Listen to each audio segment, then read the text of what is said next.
Hi, and welcome to Finding Your Way Through Therapy, a proud member of the Sightcraft Network.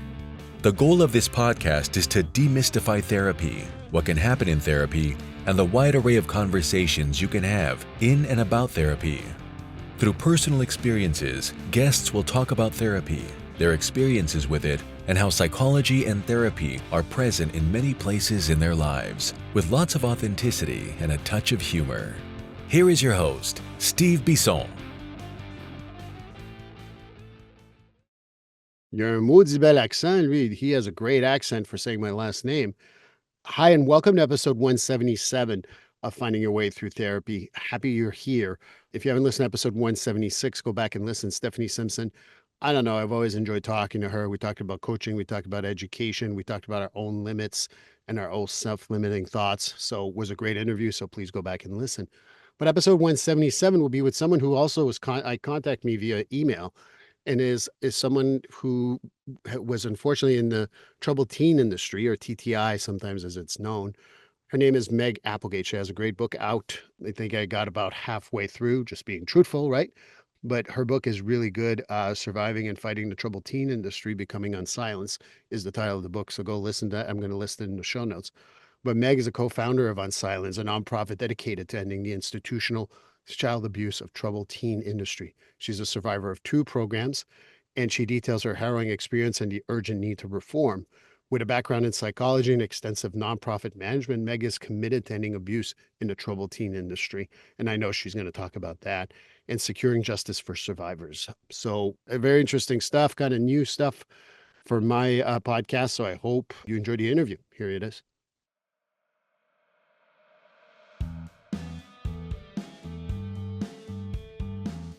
GetFree.ai. Yes, you've heard me talk about it previously in other episodes, but I'm going to talk about it again because GetFree.ai is just a great service.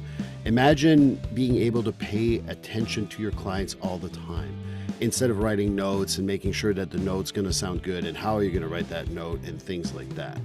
GetFree.ai liberates you from making sure that you're writing what the client is saying, because it is keeping track of what you're saying and will create, after the end of every session, a progress note. But it goes above and beyond that.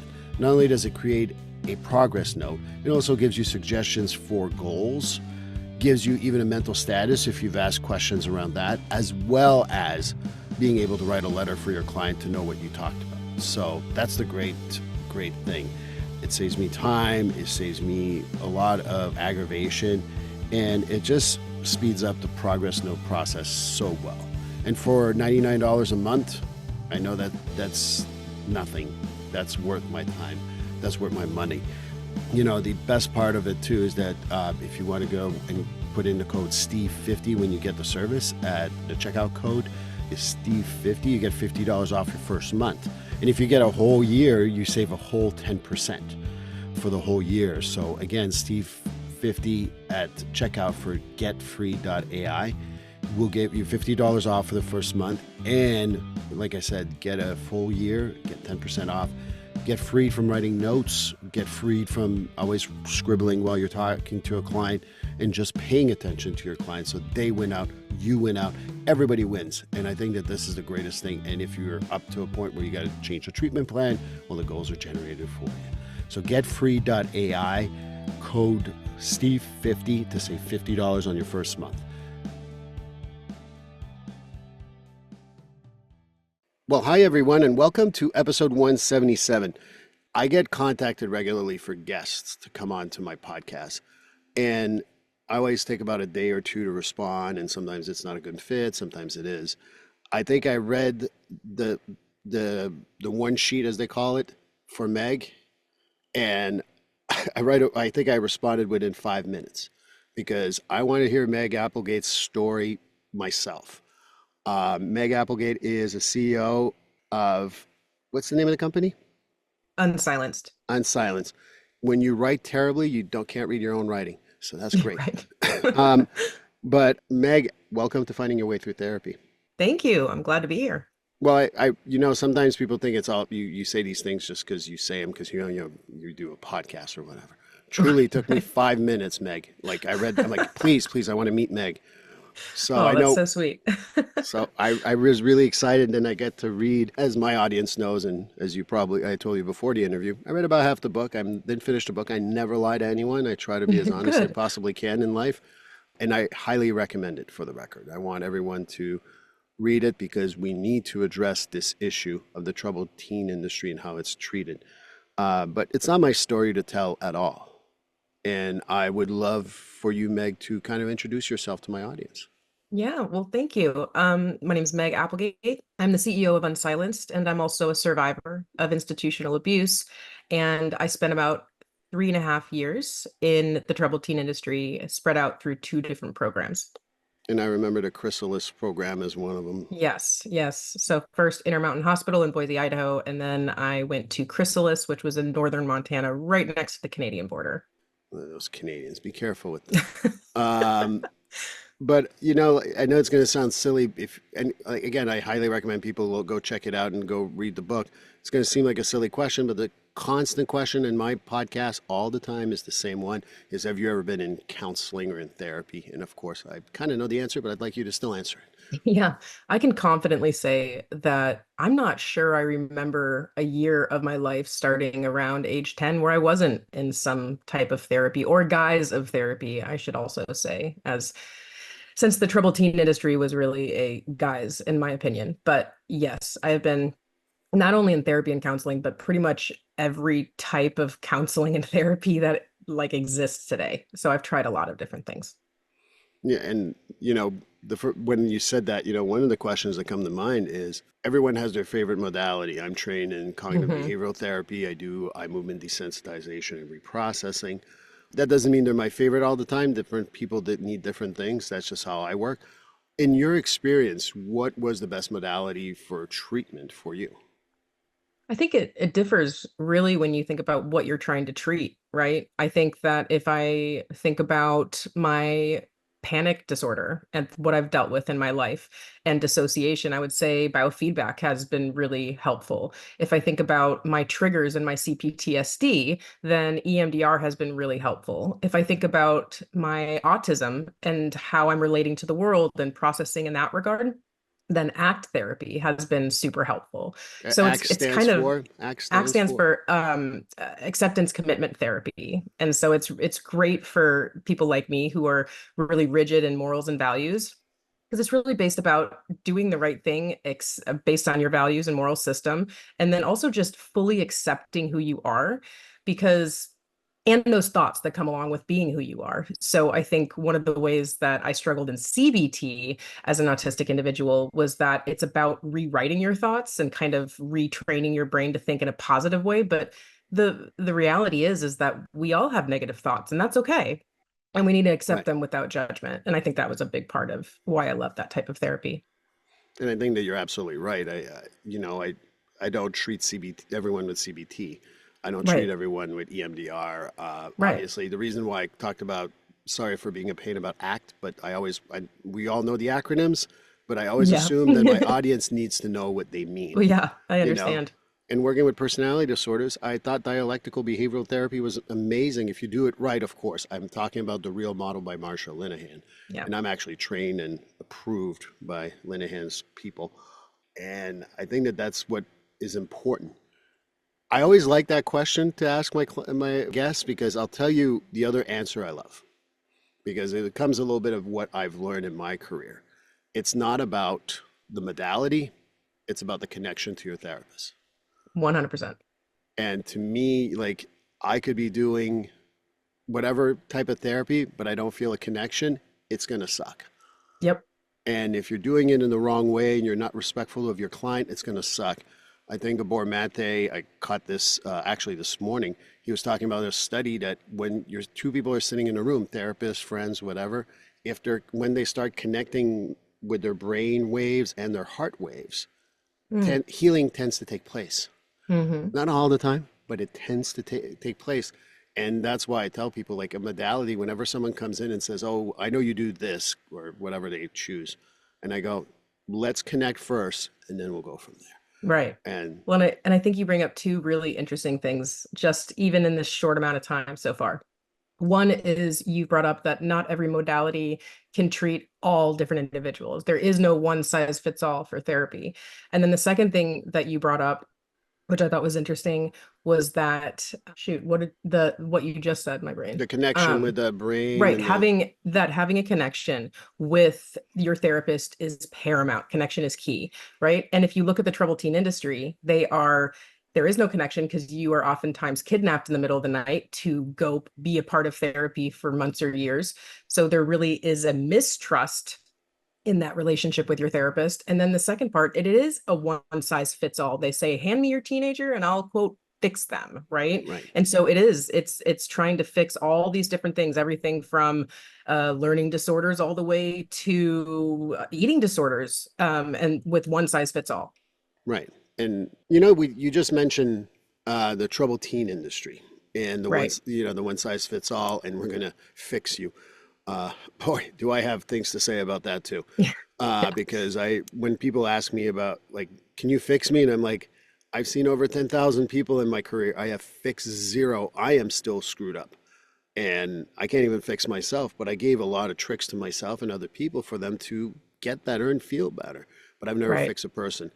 How about we define a little bit of what that means about the troubled teen industry? Because if I don't know what that is, I knew what it was. But if someone is listening for the first time, how would we define the troubled teen industry?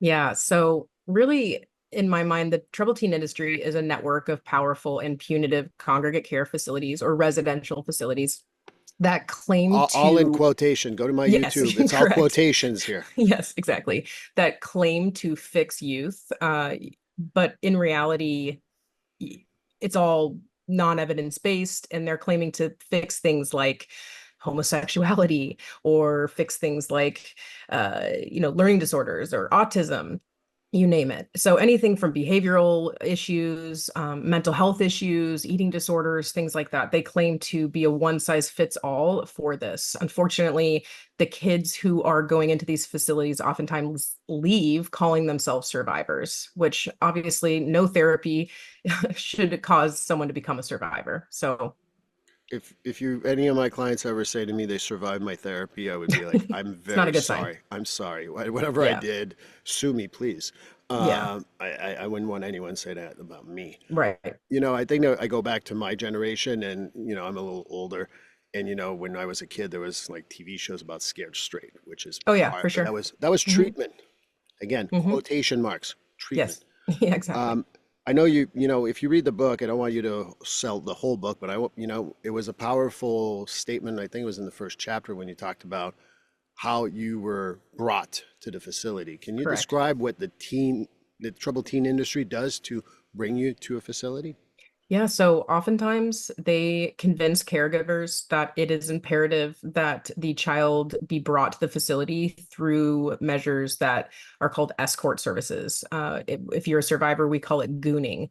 And it is when they recommend that they wake up the kid in the middle of the night.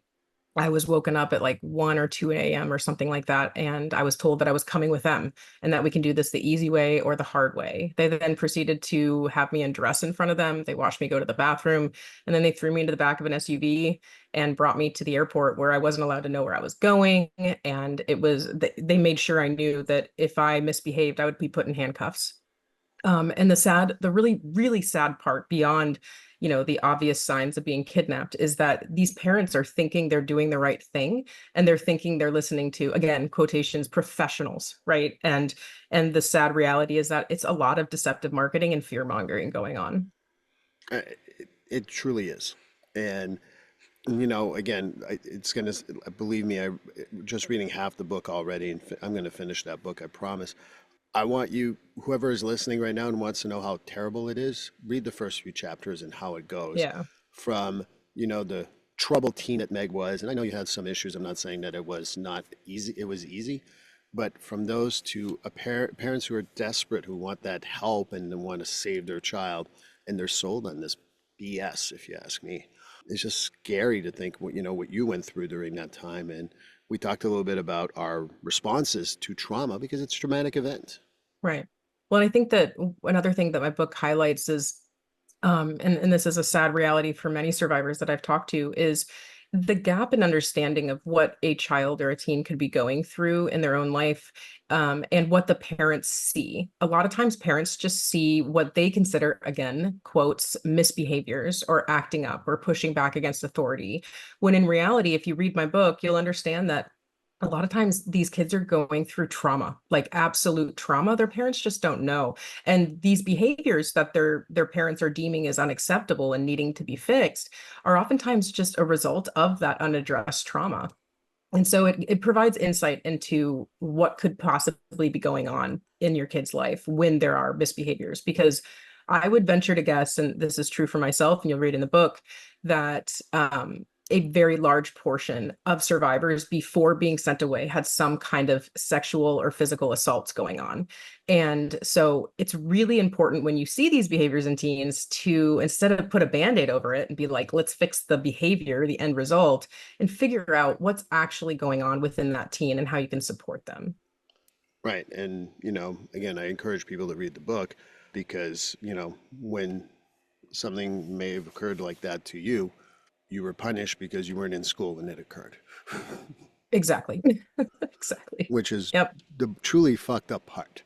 I know. It really is. It really is. And the part that's even more crazy is, for those that haven't read the book yet, I was sexually assaulted. But before that sexual assault, I chose to leave school and, ditch school and drink alcohol. And the guy that bought us alcohol is the one who sexually assaulted us. And so the school ended up kicking me out because I consumed alcohol during school hours, not on campus, but during school hours. And because of that, they expelled me. And then the FBI, who was actually involved, told my parents, because I had lied about how I got off campus because I was scared to get in trouble, that they didn't believe I was sexually assaulted. And the crazy thing is that only 2 summers ago, no, 1 summer ago, my parents found out that I actually was. They didn't know. I had never told them. I figured they believed me when I told them, but the FBI told them I wasn't, because I had lied about one thing. So I had to have been lying about everything. So that highlights another important aspect of being a victim, and, just the aspect of not being believed and victim blamed like that. Victim blaming happens still to this day, particularly to Mhm. women, and that's another story for a different day, I think, because I Yeah. can talk about that for hours. And, you know, if I hear one more time, well, what were you wearing and what did you say? If I hear that one more time, I'm going to scream. Oh my gosh, I know. It happens. I mean, even in my book, when that cop that walked by and saw what was going on in the park, even just a little bit, there was a weird thing with the 30-something-year-old guy sitting there and two young 15-year-olds. He chose to inquire about why we're not in school versus following the guy that had two girls in a park. And so, like, that shows just how off the system is if they're focusing on that. The system is off on so many levels. And, I work with a lot of first responders. And for the most part, I think first responders want to do the right thing. But Hmm. some of them turn a blind eye, and I'm not going to go Yeah. into too many of those stories either. But that's the minority, not the majority, for those of you who know all this. And if you Yeah. don't, stop lumping all cops in the same realm when they do Exactly. something screwed up. Exactly. Sorry, that's my little soapbox for No, I once. mean, I think really it comes down to us, as a society, not providing the education needed within these jobs. I mean, that's what it comes down to. It's not a personal attack. It's more like, hey, what are we going to do within these agencies to help make sure that all who work for them understand the nuances that come with different situations? Right. And I mean, you're literally, when you talk about where you were in your the troubled team in the industry and where they put you in a facility, you had no outside contact. Correct. That Yeah, wasn't monitored. Yes. yeah, and it was monitored. And you know, how does it feel after you leave for 1, 2, 3 years in these programs? How the hell do you go back to the, in relation to therapy, in relation to the world? Because you can't really like and trust therapy at that point because of what happened. Yes. But that would be Correct. my 2 cents. But again, I want to Hmm. hear it from you.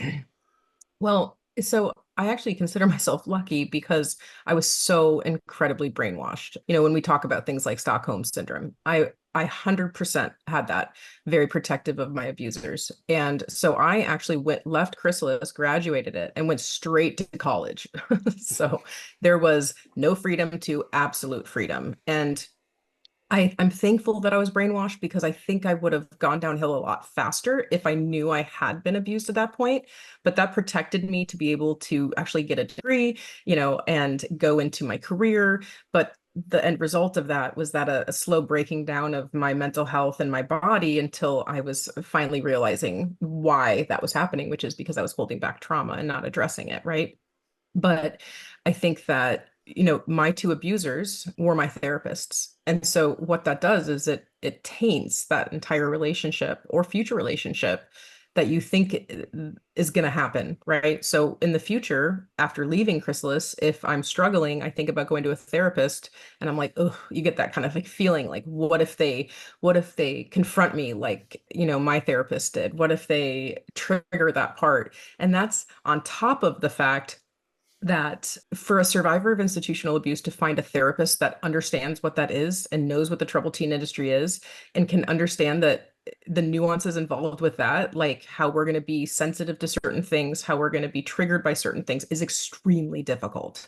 So I heard one survivor once tell me that every new therapist she has, she comes with a PowerPoint presentation because there's so much to tell this therapist in such a short amount of time, and you end up spending 3 or 4 sessions just explaining why you are the way you are and explaining what happened to you. Right. And for the record, being a therapist I've never been unethical that I know of, or no one has ever Right. accused me of that. That wasn't therapy. That was abuse, Right. what you went through. Yeah. Because as much as sometimes the shaved head and the goatee can intimidate some people, I've never intimidated one of my clients, and Right. it's terrible when you have therapy that because that's what you carry with you. That's what you think it is. Yep. Exactly. But I think it's also important for survivors out there that are potentially listening, that were abused by therapists in or out of the troubled teen industry, that they understand that there is another side to that, right? There is the ethical therapist, and it does exist. And once you're able to find someone you connect with, it's transformational, and it really is worth it trying to go out and therapist shop. There's nothing wrong with that. To Bingo. have a session, be like, not a fit, go to the next one, because when you find someone that can help you, your body and your mind will thank you in the long run, I promise. The the therapist shopping is something I encourage for people because I Hmm. tell everyone I'm not everyone's cup of tea, and there's nothing wrong with that. Yeah, It's nothing okay. wrong with that at all. I'm not personalizing any of that, but I know a lot of therapists, you know. Hmm. I've had clients who have been with terrible experiences with male therapists. They try me out and they're like, Hmm. I still don't feel it. All right, I'll give you another. Understandable. Hmm. Or if they like, I want to try this and oh, this really works out. Okay, great. But ultimately, it's like a little bit of like a second, like we don't have a problem in the medical world to say I want a second opinion. But in mental health, oh, this is a therapist I got. I'm like, I don't know. I'm kind of an abrasive therapist. I put up with a lot of stuff in my therapy sessions, but Yeah. my clients know that I'll call them on their shit, and sometimes some people don't like that, and that's okay. There's nothing wrong with that, and I'm not a fit Right. for you, right? And Exactly. you mentioned the Stockholm syndrome earlier. I just want to quickly explain to everyone the Stockholm syndrome has to do with when you are a hostage, you start really connecting to the people keeping you hostage. That's Stockholm syndrome. Just want to mention that. Yeah, it's, you develop compassion towards your abusers and almost a need to protect them, which is, kind of the version of fawn, right? It's, fight, flight, freeze, or fawn are really the trauma responses. And it's kind of a constant state of really freeze and fawn, honestly, when I was in my programs. So, Well, you couldn't fight. nope, wasn't an option. You couldn't fight And because there was consequences. You were put in the, I can't remember. We used to call it the quiet room for, yes, the QR. Yeah, there was a QR, but that wasn't in Chrysalis. That was in the hospital. But yeah, I mean, and if you made a mistake or if you tried to run a Chrysalis, oh, I mean, that's like the scarlet letter. Like if you try to leave Chrysalis, your entire family, as you've built this family, they tell you their family will be gone. You will be excommunicated, which is why I draw those comparisons in my book to, in my opinion, Chrysalis being more akin to a cult. it is. And you will be excommunicated if you make certain mistakes.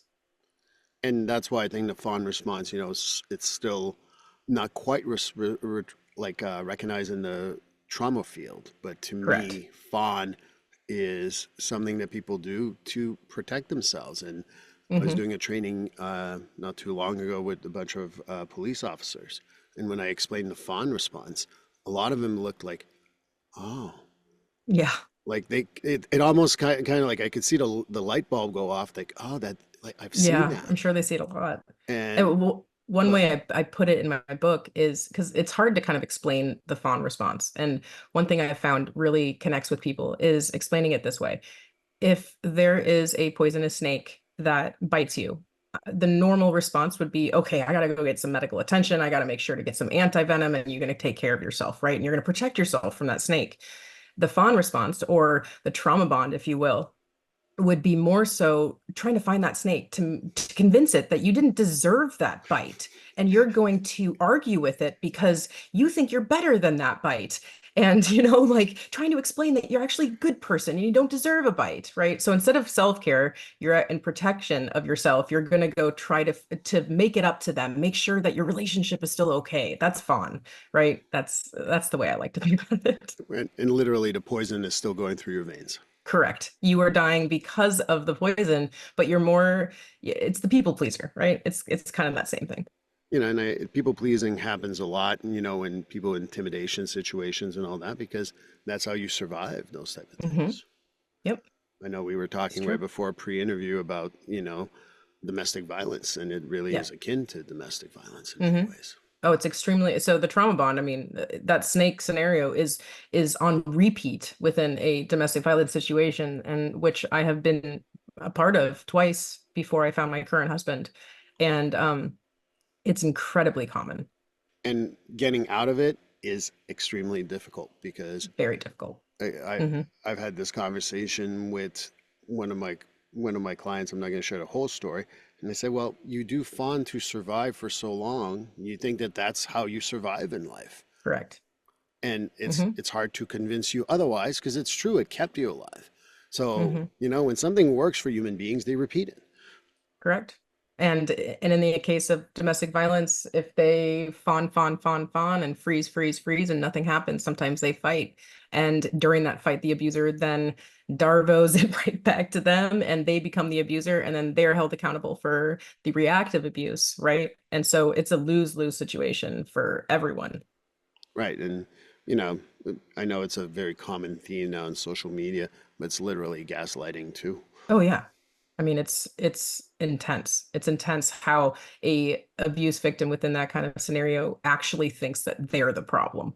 And the amount of gaslighting, and a lot of abusers are very, very good at that, making the victim think that they are actually the issue. So, I mean, that's why going back to fawn is this survival skill for a lot of people in Hmm. the troubled teen industry. You need to fawn in order to survive because what else are you going to do to survive there? Yep. You And you know freeze, that if you don't, you're going right. to end up a worse program. And they tell you that. Like I have like 10 journals that I'll read through and it'll be like, oh, so and so went to Provo Canyon School because they weren't following the rules at Chrysalis. Like they would tell us all the time, like you're going to go to wilderness program if you don't, blah, blah, blah, blah, blah. So it's a lot of kind of comparing and contrast and making it seem like Chrysalis offered you such freedom and you're in a good place and don't mess up or else you'll end up in the bad places. Again, cult-like. Yes, correct. In my opinion, that's what it was. That's what the cults make you like to make you feel, right? And I think that what a lot of people struggle with, I have a friend of mine who's had a teenager who's had struggles in her life. But then you know about the troubled teen industry. We talked about it here. If you don't know about it, I will talk a lot more, and you can go look it up if you want to. But what are the treatment options when you do have a teen? Because you think you're doing the right thing. They call you, you call them up. They're telling you, we're going to help you. We're going to fix your child. We're going to make sure she's safe or he's safe, and we're going to do that by kidnapping them. They don't use the word kidnap. It's just transportation. Escort. Escort. Sorry. Yes. Yes. Hmm. But what advice do you have for parents who are in these situations where they might have a troubled teen, but they don't want to be going into the troubled teen industry where they want to get some good treatment. Do you have any advice for them? Yeah, I mean, I think that that advice, as it should be, is very tailored to what that child is going through. Unlike what the troubled teen industry can offer you, and what they'll tell you is that they can help regardless of what it is. And it really depends on what the teen is going through. But pretty much across the board, the first thing I recommend to parents is to look at yourself and to get yourself some support. Your child is not going to get through anything unless you are strong and have a support system. And the way that that looks is sometimes getting a therapist and being able to talk about the issues within the parenting structure that's going on. And what I really suggest and what personally has worked for me is getting a parent coach. And the amazing thing about a parent coach is that your child doesn't have to know that you're getting this in the background, right? So all of a sudden your parenting techniques are going to be starting to change, and you'll start noticing your kids' behavior starting to change, and they're not having the stigma as labeled as going to therapy. So first, I would say, as long as it's not a health crisis and there's no immediate needs for safety and security, that you try a parent coach. And then when it comes to the kid, and let's say that that's not able to be efficient, there are so many different types of community-based programs and therapies that are so highly effective. And for instance, we have a lot of therapies within the justice system that haven't really sprouted out a ton into community-based, but they are so highly researched and effective.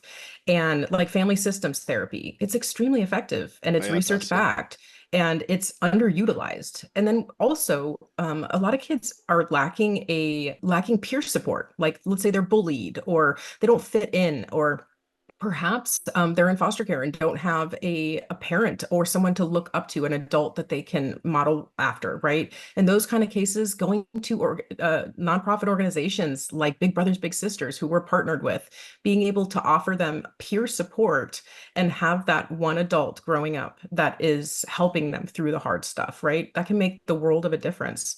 So looking into community-based organizations. Also, just like I said, instead of putting a band-aid over what the behaviors that are happening, that are really happening because of something that's underlying, I would say really figuring out what is going on with the child. And a lot of times that's just sitting down in a non-judgmental way and saying, how can I help you? How can I support you?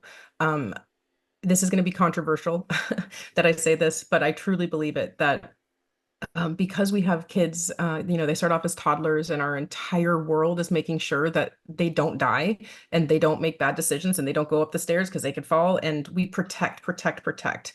And at a certain point in time, right around that adolescent stage, we have to shift our parenting techniques to being more of a guide instead of a protector. And we have to let them experience life. And so one of the things that I think is really important is making sure not to parent these kids too much that are struggling, and be more of a support system and a guide to be there. For myself, it's more important that my kids know they can tell me anything without being punished than to be the one trying to control their behaviors, right? And Right. having natural consequences are fine, but not imposing outrageous consequences. So, for instance, if your kid is deciding, oh, I'm going to drop out of school, I'm not going to kick them out of the house because they're not making the decision to stay and get their diploma. But a natural consequence is that they won't get a diploma and naturally won't get maybe as good of a job, right? But have those natural consequences and have you be there for when they realize, oh no, mom, I made a mistake. And that's the most important part, because many parents that send their kids, I would say a majority of relationships of the parents that send their kids to these programs no longer have relationships with their kids because of the abuse that the kids went through and the distrust that was created in that relationship with their parents. So the most important thing, if you want to continue the relationship with your kids, is to make sure you listen to them, you support them, and that it's more of a guide and there to support and find different methods of supporting with whatever they want instead of forcing them into things. There's two things. I'm going to ask you a question after I point out that I can't remember who had said this, but I think that once they hit the 12, 13, 14 Mhm. age, around there, and I don't have an exact age, sorry everyone. I tell people you become a consultant to your child. You're a Yes. very Yes. important consultant, but nonetheless, you're a Correct. consultant. And, Yes. you using the same punishment or trying to helicopter them or protect them too much, you're actually not teaching them anything. You're teaching them that they're helpless. Correct. And And if I you think, go ahead. yeah, go ahead. No, No, no, go I want to ahead. hear you. I think that what you're highlighting also is the pathologization that has happened with adolescents in general within our society. If you look at Erickson's psychosocial stages of development, when you get into age 12 to 18, you're going to be going through the stages that what highlight a normal development to be is pushing back against parents. They are finding what their purpose in the world, where they stand, and how you figure out your placement in society is by pushing back on the mechanisms that we've been groomed to just accept as how they are. And that's going to build a strong adult, is by having a child that knows that they can push back and they'll still be loved. And that's how they find out who they are. So if we pathologize things like skipping out on classes, super normal, I have to say, very, very normal. Or, all of a sudden grades dropping, super normal. Playing around with substances and smoking weed, or starting to have sex, or trying to figure out their sexual identity or gender identity, super, super normal. And it actually highlights your kid is going through what they're supposed to be going through. And so we need to be able to help support them in a safe way so that they can do that in a safe manner as they grow older. Obviously, if they're addicted to certain substances, that's a whole different story, right? But understanding our own perception, maybe on the way that we were parented on our own kids, and making a conscious decision to understand, is this behavior bad because I don't like it and I wouldn't make it? Or is it, trying to figure out why you have that perception of that kid being, quote, troubled. Right. And I think that that's exactly right. My kids, they're both teenagers, and sometimes they'll like ask me, well, what's cocaine? What does it do? And Yeah, I give them a exactly. straight answer. Hmm. And a lot of people are like, you can't say that to your kids. I'm like, they're going to read false information on the internet, or I give them the right answer. I'd rather Yeah, give them the right answer.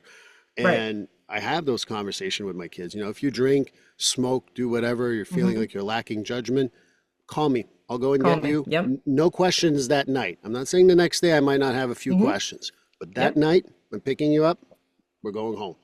Yep. And Exactly. if anything, my kids are not curious about any of these things because I keep the wide open conversation. Yeah, and here's the thing is they're teenagers, and our goal is to make sure that when they're adults, they know how to handle things. And I would, at least for me, I would much rather my teenagers go through these really hard decisions, whether it's through relationships, red flags that happen, or it's substance abuse and being exposed to be able to understand what certain things and how they affect your body. I'd rather go on like while they're still in the house and I'm still their parent, right? And be able to educate them. So when they're on their own, they already know all this stuff and they don't have to go through it without the support system. And you're exactly right. I would answer that question honestly too, and just be like, this is what it does. This is the effect, and this is the possible outcome if you start to make those decisions. And it needs to be their own decision, not out of fear-based, don't do that or you'll die, right? Right, The dare, don't do drugs things just doesn't work. right. And I think we've come, and again, I'm in that generation too, so I'm not blaming other people. I'm including myself. I mean, I've taken the let's open and talk about everything approach. Yeah, But a lot exactly. of parents are like, why are you asking me this question? Why are you asking about cocaine? Because they want to ask about cocaine. Let them ask. Yep. I'm sorry, I'm picking on cocaine right now, but it could be a bunch of different Yeah, things. no, it My could be anything. my kids are like, what's a fentanyl overdose? I explained what it Oof. was. Yep. Oh, that's dangerous. I'm like, yes, it is. And I Yep. have those conversations. I said, yeah, Narcan can help you, but Narcan's not going to always save you. Yep. And people are like, you really talk about these things? Like, and my ex-wife, by the way, give credit where credit is due. We've been separated for about 7 or 8 years. She is as supportive as I am, and she is Yeah. really good. And that Um, helps too, by not we having to work fight the other together. parent. Yeah. So, I think the other part too is the vilification. When you talk about the parents who get divorced and they start vilifying the other parent, hey, Yeah. it didn't work Yeah. out between me and her, but we still need to be good parents together. No, And exactly. she's really good at that, and I'd like to think I've done a pretty good job as a co-parent myself. That's But great. but ultimately, I think that that's what you're right. These parents are feeling like they need an answer. Hmm. And unfortunately, I have had my clients ask me about their kids who are troubled and all that, I always remind them, I'm like, you can get the easy solution, but you're going to pay the price in the long term. No, it's exactly right, because I was just about to say that if you're looking at your child and you're thinking, "Oh my gosh, what's going on just seems so complex," and their quote issues seem so complex, you have to stop and think that if something seems complex, then the answer is obviously going to be complex as well. And there is no easy solution to a complex answer. It's going to take, finding one thing, trying it on, and if it doesn't fit, you try the next thing and you see what works for that child, because there is no one size fits all when it comes to parenting or any kind of issues that adolescents have. I mean, I know you have kids too, so you Yeah, I've know got four. when my wife gave birth at the time, I looked for the manual attached to placenta, but there wasn't any. So I talk about that in my book. Like the fact they let me go home without a manual. It's like, whoa, what were they thinking? I literally, that's what was my first thought when I got in the car and I was going home with my wife and my first child. I'm like, they let me go. Are they dumb? What Yeah, the now hell's wrong what? with them? I know, exactly. Parenting is figuring it out as you go and trying harder the next day and just repeat, And my mom told me something once. She said, parenting is just trying something, and if it doesn't work, you try something else and you never stop trying. And the other thing that I want to mention, because some of these facilities for troubled teens can cost a lot of money. If you think throwing money at the problem is going to solve your problem, you're the problem. Correct. And these places are, we're talking about five to $40,000 a month. Yeah. So very expensive. So that's why the other part I want to mention, I think some people are like, that's worth it. I'm going to get a loan because they're going to be doing the great thing. Throwing money at it will not solve your problems. No, it doesn't. It So doesn't. as we wrap up here, we talked about your book. I'd like to know again, where can we find the book, the title, and everything else that goes with that? Yeah, so it's called Becoming Unsilenced: Surviving and Fighting the Troubled Teen Industry, and you can find it on Amazon. It's available pretty soon on audiobook. I just recorded that, so it's going to come out Congratulations. in the next couple, probably in the next couple weeks, maybe to a month. We also have it on Kindle, and you can find it on barnesandnoble.com as well. But Amazon is really the easiest place to be able to get it. And again, I've read and what I've read so far is amazing. And I don't say those things just to be nice. It's the truth. Thank you. So you may not listen to my podcast every week, but one thing I pride myself on is never lying. So, Well, that's appreciative. I absolutely applaud authenticity. and then the other thing too is, when these kids come out and sometimes they got a lot of they may need an attorney because there was a lot of bad things that happened there. Do you have any resources for them? Yeah, absolutely. We've actually, within Unsilenced, we have just launched an attorney directory, which is online. It's attorneys.unsilenced.org, and it allows survivors to go there and be able to find an attorney that can potentially litigate their case. And although statutes of limitations are very, very short, and a lot of these states where these programs are located, if you're a survivor that came out that within the last couple of years and you want to find justice, this is a really good option for you. And if you're an attorney, personal injury attorney out there that is specializing in any kind of abuse cases, sexual, physical, or institutional abuse, you can sign up for our directory as well to be featured on that, to be connected to other survivors. Any fees? So there is a free membership for attorneys that is a kind of a smaller membership. And then we also offer sponsorship opportunities as we are a nonprofit and rely on our generous donors. Well, don't be afraid to ask for those sponsorships. That's why I threw that out. Absolutely. So Absolutely. I'm going to link that all in the show notes so they can go and check it out. Awesome. And Meg, I can't tell you, this was as painful as it was to hear your story. I like to see the other side. You look amazing. You sound amazing. And the work you're doing is exactly what people need. So I truly, truly appreciate you and everything that you do. Thank you. I appreciate that recognition. So I hope we meet again at some point because I'd Me love to too. hear some follow up on this. But I hope you, stay in touch. Thank you. Thank you so much for having me. Well, this concludes episode 177. Meg Appelgate was an amazing guest. Thank you so much. Go check her website. Go check her book. There's so many things that we can talk about.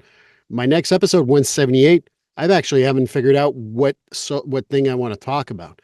And to be truthful and being very transparent, I'm recording this a little in advance before that show. So I have plenty of time to change my mind. And I know it's going to be November. We can talk about the holidays. We can talk about a bunch of different things, but I'll see what I feel like when I get closer to that date. So I hope you come in then. My guess is it's going to be about the surviving the holidays. Please like, subscribe, and follow this podcast on your favorite platform. A glowing review is always helpful. And as a reminder, this podcast is for informational, educational, and entertainment purposes only. If you're struggling with a mental health or substance abuse issue, please reach out to a professional counselor for consultation. If you are in a mental health crisis, call 988 for assistance. This number is available in the United States and Canada.